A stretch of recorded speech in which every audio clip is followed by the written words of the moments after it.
Hey, what is up guys? Joseph here for numbers 30 through 21 of the top 100 movies of all time.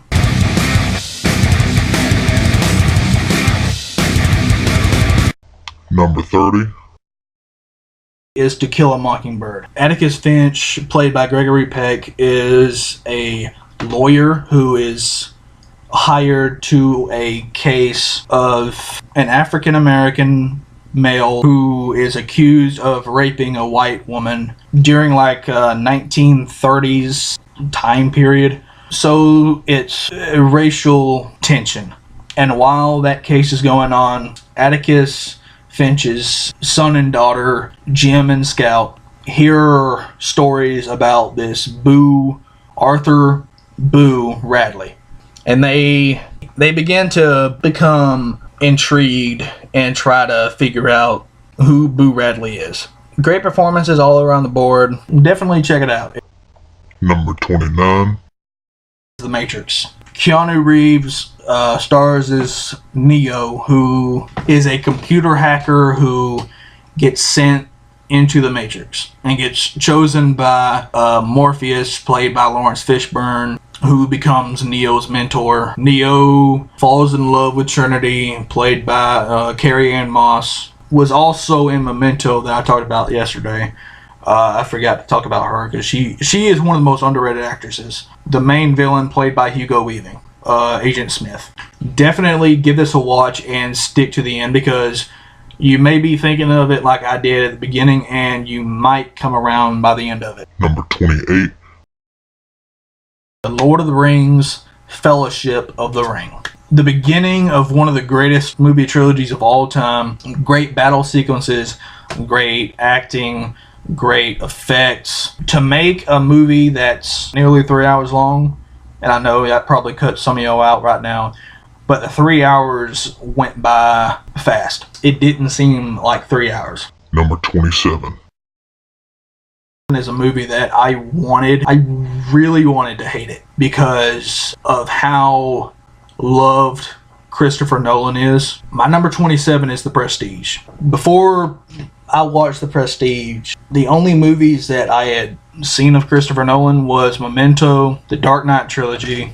As much as I love Batman Begins, you already know my feelings on The Dark Knight. I loved Memento, but I didn't love Christopher Nolan to the point as many other people do until I watched this movie. And like I said, I wanted to hate it going into it, and I loved The Prestige. Great performances by Hugh Jackman, Christian Bale, Michael Caine, Scarlett Johansson. The story is essentially the rivalry between two magicians, played by Hugh Jackman and Christian Bale. I knew going into it there was a twist, but I didn't know what the twist was. I thought I knew what the twist was. When the actual real twist was revealed, I was speechless. If you don't know what the plot twist is, it will screw with your mind. Number 26 My number 26 is Rear Window. I can just basically leave it at this. There are a few movies where really it'd be only set in one room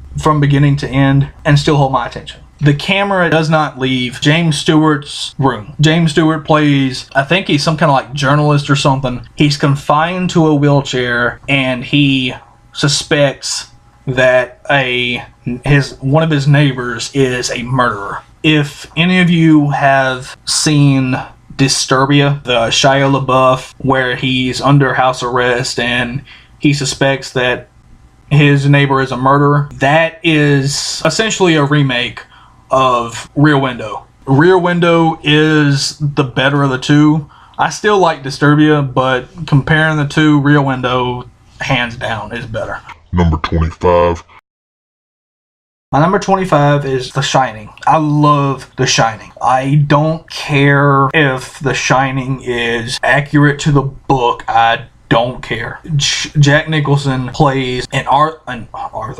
author who is hired to take care of a hotel during the winter while everyone is away vacationing. And as he's confined to the hotel, Jack Nicholson becomes mad. I'm not talking about like mad being like angry. I'm talking about like mad being like insane. And it's basically his descent into madness. A great performance by Jack Nicholson. Shelley Duvall plays Jack Nicholson's wife, and she did a good job, especially with the ending of the movie. I've heard the stories of Stanley Kubrick, who's the director of the movie, basically treating Shelley Duvall like crap. I think it's fine that he wants a great performance by her. That's really one of the director's main job. I don't necessarily agree with some of the things he did. One of the things I can think of off the top of my head, the scene that involves her wielding a bat while swinging it back and forth. I believe that's the only scene. So if you've seen the movie, you probably know what I'm talking about. I believe it's the only scene that she even has a bat. That scene, Kubrick made her film that way more than it should have. I did not know this one. This is from moviepilot.com, and they say, and it kind of makes sense, and it adds a whole nother level to this. One of the most iconic scenes from The Shining, here's Johnny. According to this, it took 3 days to film and used nearly 60 doors. Duvall remained largely in the dark about what was coming her way. Her panic screams are that of real terror as Jack Nicholson tore down the door. It is even rumored, this one does, I'd never even really thought about it. It is even rumored that her desperate cries of "Please, Jack" are aimed at the actor rather than his character. And years later, Nicholson admitted to Empire magazine that Duvall had the toughest job of any actor that he's ever seen. That one I wasn't even aware. Like that one that just adds to the realism of the movie, because I didn't even think about that being a possibility. And now, after reading it might be how it went down. Number 24 is The Graduate. Great performance by Dustin Hoffman. Plays Benjamin Braddock. He's a college graduate, and he becomes seduced by Mrs. Robinson, who played by Anne Bancroft, who's a friend of the family, and they begin a long affair. And eventually, Mrs. Robinson's daughter, Elaine, comes to town, played by Catherine Ross, and Benjamin begins to fall for Elaine while simultaneously having an affair with her mom. So Benjamin has to decide whether or not he wants to be with Mrs. Robinson or Elaine, to find out who he gets together with in the end, or if he even gets together with either one of them. Check it out. Number 23 is Psycho. It has one of the greatest movie villains, Norman Bates, played by Anthony Perkins. Great performance. The twist, somehow I was able to avoid what the ending was. And the first time I watched it, I wasn't expecting that to happen. But I did know that shower scene, that stabbing and shower scene, I'm pretty sure everybody does.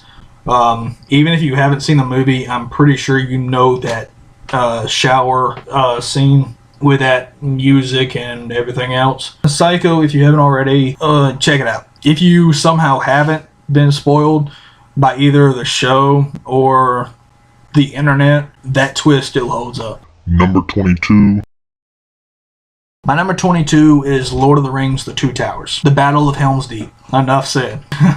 One of, if not the greatest battle in fantasy movies. Period. Introduction of Gollum, Andy Serkis. Like The Fellowship of the Ring, it's nearly 3 hours long, but I wasn't bored. Number 21 A movie that I had very high expectations for, because I heard going into it that it was the greatest animated movie of all time. Spirited Away is my number 21.